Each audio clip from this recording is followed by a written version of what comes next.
Peggy 18. For me personally, one of the key components in creating these kind of atmospheric experiences is definitely sound.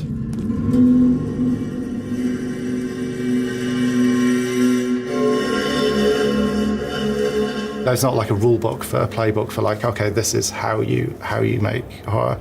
Horror is more to do with the subconscious, the drawing on fear, like really trying to manipulate the player into feeling something and feeling anticipation and dread.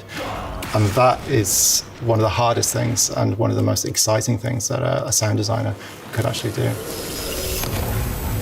To be able to create those sort of tension moments, we have to focus quite a lot on how the player feels. Focus on Foley and breathing, for example, because Foley and breathing within that world will bring the player so much closer to the characters. FBI, show yourself!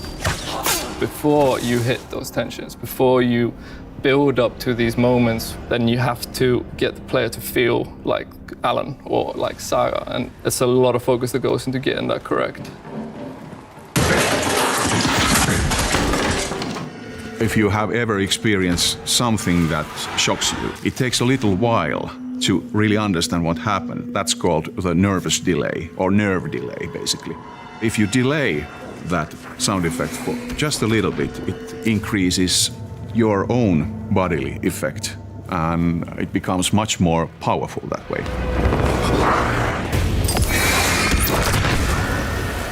We play the game a lot ourselves and go, okay, what are you feeling at these points? But we often are chasing something that we've seen somewhere else. Like pacing of the scenes is really important. Looking at like how TV shows are paced and how we build the narrative across time throughout the entire game. We had to use some extraordinary instruments, among them Marvin.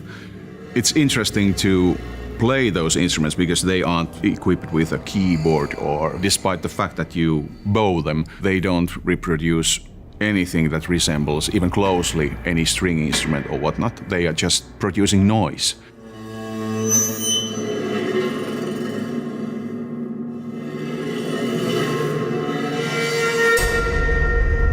We did a lot of recordings on instruments as well on the audio design side, so we were smashing them up, submerging them, bowing them. We send these to Petri, Petri sends us his stems, so it's a very collaborative effort, and specifically in the dark place, because we want to blur the line between sound design and music.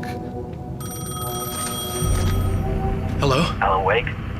Music is part of the storytelling and an important component. When Petri Alanko was working on the soundtrack of the first game, it was a wonderful experience and collaboration. I feel that looking back to the soundtrack that went on to win multiple awards, it's a huge part of the feeling, emotion, and it captures the Pacific Northwest landscapes and the scary parts of the experience so well.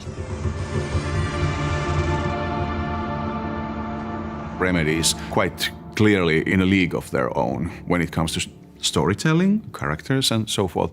It's important to me as a composer because they sort of give you the brain food for the themes, motifs, and orchestration. I really wanted to keep on working with Petri. There was no question about him not returning to Alan Wake 2. It's been wonderful having him back working on the soundtrack for this game. Look in the mirror. The relationship that we've had with poets has been going on for a long time, and it's been really cool to watch them grow and get more used to what we have to do. We've been collaborating with Poets of the Fall ever since Max Payne 2. And the big step forward in that was the idea of them assuming the role of an in-world fictional band of old gods of Asgard for Alan Wake. And songs that were custom-made to comment on the plot and the lore of the world. When Sam came back to me and said that they're actually doing more Alan Wake and they wanted old gods to have an even sort of bigger role in it, and that was very exciting. I don't think there was ever a question in our minds about whether we would do it or not. It's always been so much fun to do that stuff. And it's challenging in its ways, but it's also educational from the get-go. It was like, yeah, let's do this. We have absolutely stunning pieces of music that we are using to give you a further perspective into the story, custom made for Alan Wake 2.